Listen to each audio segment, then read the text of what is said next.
I'm gonna go over this. Who show their wealth on social media.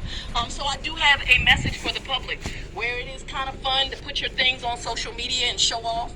Unfortunately, these gangs are becoming more savvy, more sophisticated in the way that they target you. And this is a way that we know that they targeted these individuals. And it's because of these great detectives' work where they were able to show that they were following these individuals and using it to their advantage.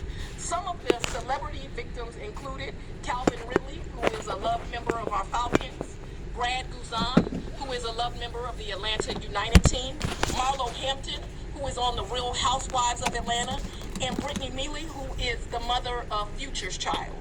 All very well-known celebrities who have decided to take residence right here in Metro Atlanta because this is a great place to live and we cannot tolerate this. Don't be fooled. This indictment also covers other individuals who are not as famous but also had their wealth on social media. Lots of social media influencers. The incidences that are in here is, thank God we don't have a murder, but we have kidnapping. We have armed robberies, we have shootings, and we have home invasions. Very violent crimes, things that cannot be allowed in our county, and all done, again, at the hands of crime, at the hands of gangs.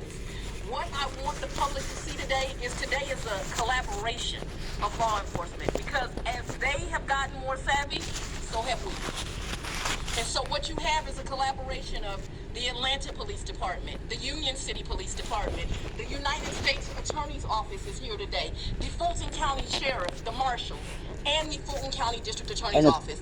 We are working together, we are working collaboratively, and we have a message, and that is get out of this county or expect to start seeing sentences that go life plus.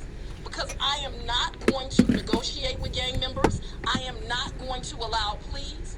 We are going to find you. We are going to convict you. And we're going to send you to the prison for the rest of your days. And I'm not apologizing for that. Any questions?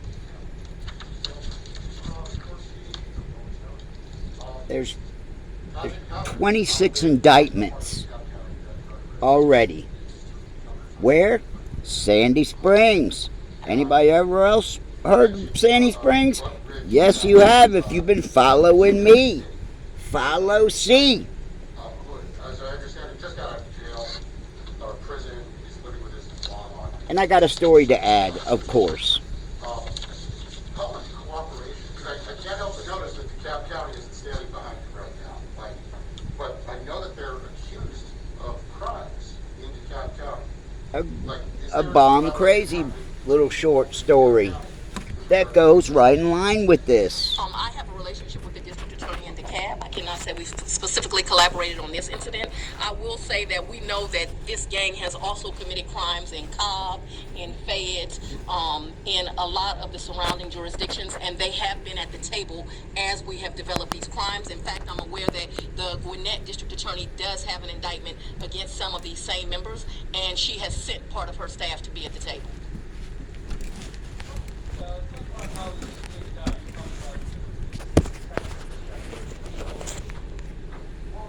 They're coming down on these guys. Organized gangs, YSL.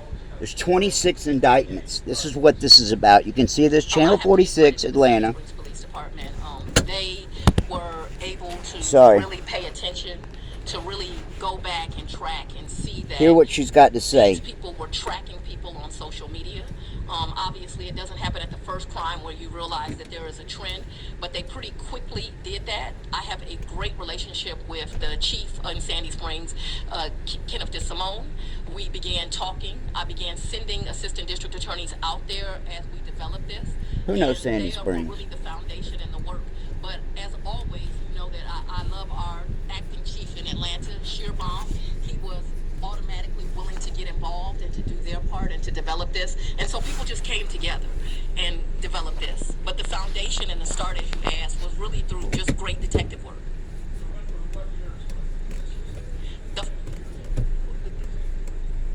Yes, but we do have crime crimes going back in this indictment to 2018, because once that research was done, we saw that there were crimes going back to 2018.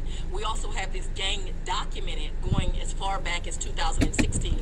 As George Chidi just pointed out, this is a gang that primarily operates in DeKalb, and so I can honestly tell you, when they first brought this to me, I said, this is not one that I'm familiar with. We don't hear about them a lot. And then we began to realize that's because most of the work they had put in, and I use work in the slang term, most of the crime that they were doing was out of DeKalb County, but they decided to cross the county lines, and that's going to be detrimental to them. So the indictment mentions lyrics a couple of videos. It does. And we're going through the lyrics. Congress is proposed legislation to limit use of rap lyrics in prosecution. Do you have thoughts about that? I think that I would welcome an opportunity to sit down with Hank Aaron and discuss that proposed legislation.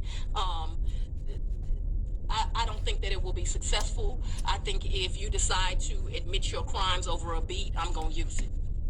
And you've used that before with previous gang member arrests.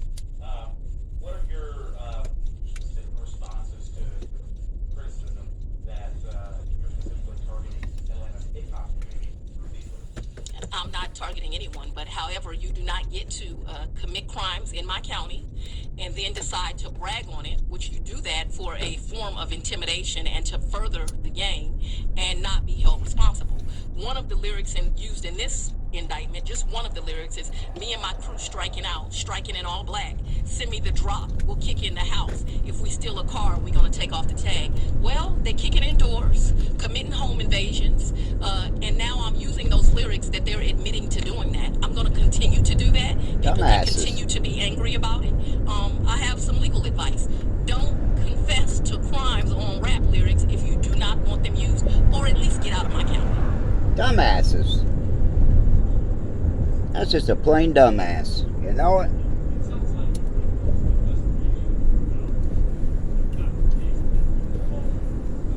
We're passing the high school I graduated from, Lassiter. We're about to pass the neighborhood where I said I got in a fight and it turned into a Too Fast, Too Furious. We're about to pass that. I have a very good example of that. Margot Parking lot. Hampton is a star on Atlanta Housewives. That's a show. It's Atlanta, so I like it and I watch it, and I'm a fan of hers. One of the things she does, though, is at one point she has the news media in her home, and during that interview, she shows you how to enter the house, where things are within her closet. She then becomes a victim. That's not wise to do. You should be able to show you've worked hard, you have some success, people are interested in you. You should be able to show that. But it's not a wise thing to do, because you're exactly right. Now what they're doing is they're looking on social media and they are seeing, are there things here that we would like to get? One of the things the investigators realized is they're immediately going to closets. They're immediately going to bedrooms. They know where these high-end items are, and they are seeking to get. They know where the high end are. This is this parking lot. I got in a fight and had to scurry out of. Able to track them as they are tracking other individuals. But my message to the public is, please stop doing that. Parking lot. Shit.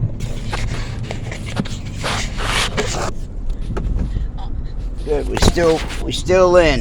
The victim, like Mariah Carey, was not home at the time, right? So it becomes a burglary. In other times, unfortunately, the victims are home, and they don't mind using violence once they enter the home and you're present. So sometimes they are just burglaries, sometimes they are home invasions. Either way, people's dwellings, their homes, where you feel safe, is violated and things are taken. But unfortunately, in some occasions, people are targeted and really harmed. In one of these cases, we had a 16-year-old child in the shower, and she was taken downstairs by force. You know, an incident as a mom, I cannot imagine having to have gone through and suffered. Yes, sir.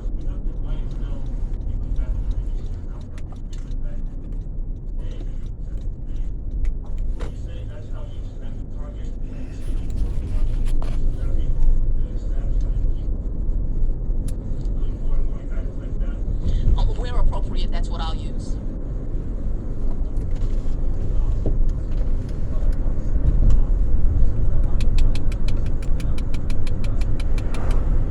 Knock knock.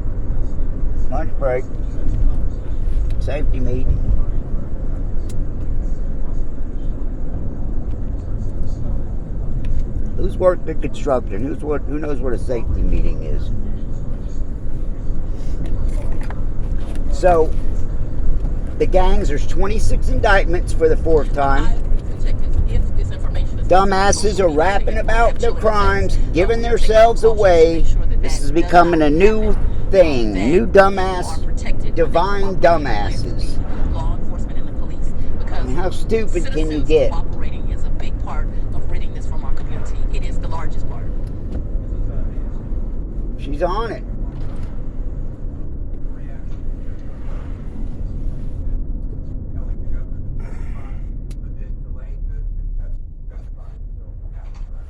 I think it's appropriate for witnesses that have information in that investigation to testify. There's a lady right next to me with 3 kids and she's pregnant. She's holding a sign. Hard time.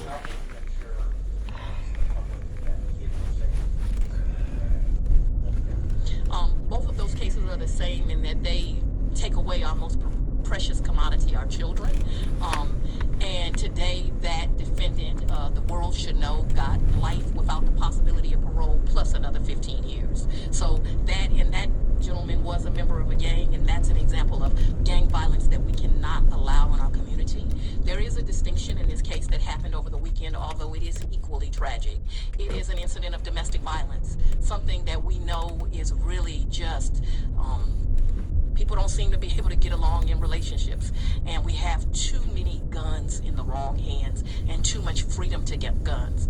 But this is a harsh reality. If you are in a domestic situation and there is a gun present, you and everyone around you is in more danger, and it is very difficult for the law enforcement to be anything but a reactor to that. We have got to have legislation that does not allow domestic violence abusers to have guns around them, and I think we have to have some serious conversations about something that's not popular. Everybody doesn't need a gun.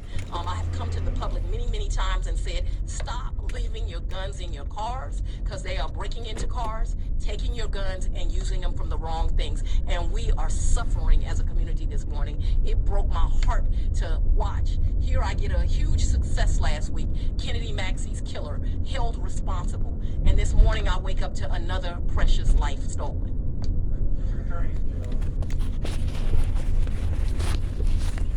I'm sorry.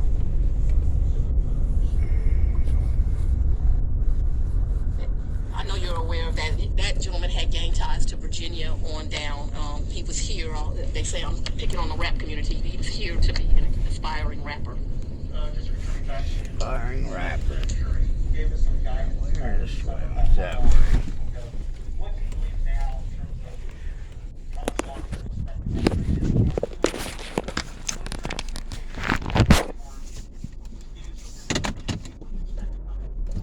So, she said she's 60% through. So you sat and watched all of that, right? She's still talking. You can hear the rest. Channel 46. There's gangs all over Atlanta. It's known. It's nothing secretive. And they're seeking out celebrities and robbing them. Right? You with me? Okay, so I've known about this. Let me give you an example how I know about this. Drum roll, please. So you know who Don is. If you don't know who Don is, he's part of the ADD squad, the junkie squad. He's not a junkie, but he's DZ's friend, right? He was a thief in his day, and his brother was a major. This is Don. You can see the video. Don. There's video with me and him. His brother winds up dying in a prison in Israel. Literally winds up dying. They said he had methadone in his system. He had never taken methadone. It was weird. Their parents had money. They looked into it, hired lawyers. A dead case. This guy, this is Don's brother. Don's brother broke into Young Jeezy's house and stole all his jewelry. How I can speak on this is because he's dead now. He's passed away, okay? If he wasn't, I couldn't tell you. I know stories very similar, but people are alive and well, and I can't speak on it. This one, I can. There again, Don broke into Young Jeezy's house and stole all of his freaking jewelry. This is many, many, many years ago. I talked to Big Gee about this. If you don't know who Big Gee is, he's a superstar rapper. I worked with him for 2 years before I found out who he was. Come to find out, he's a superstar rapper. Big Gee. Young Jeezy, Big Gee, Puff Daddy, and Jody Breezy and another guy or two were in a group called Hot Boys. I think it was Boys in the Hood. Boys in the Hood. Look that up, 2007. Big Gee, Young Jeezy. So I talked to him about this, about my buddy said his brother, robbed. And he said, yeah. So there it is. I gotta get back to work. I hope you guys enjoyed this one. Real deal. You're gonna hear Sandy Springs. You're gonna hear these names that I talk about. These gang violence goes on all around us. Stay DD. Gotta get my ass to work.